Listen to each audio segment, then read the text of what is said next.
It is now clear that Mr. Skripal and his daughter were poisoned with a military-grade nerve agent of a type developed by Russia. The government has concluded that it is highly likely that Russia was responsible. For the first time since the attack on a former Russian spy, Sergei Skripal, and his daughter on UK soil, British Prime Minister Theresa May is pointing the finger at Moscow. And now the clock is ticking, May giving Russia a tight deadline to explain what happened.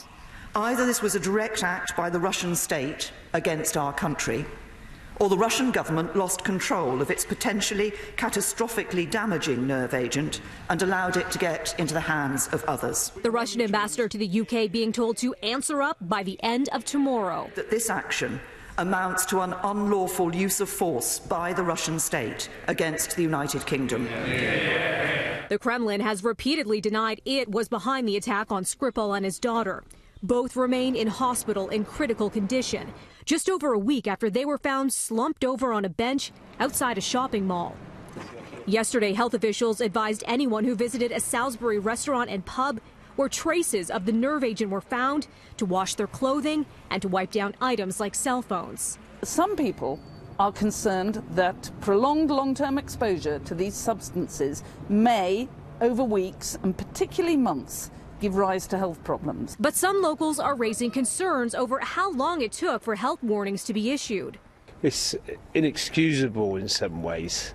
That should be the #1 objective, to inform the local people and make sure that we're safe. That's more scary, really, to be honest, saying wipe yourself down and clean yourself off from this nerve agent. As for what kind of beef Russia could have with Skripal, in 2006 he was convicted of treason in Moscow for betraying dozens of spies to British intelligence. 4 years later, he was given refuge in the UK after a spy swap with Russian agents captured in the West.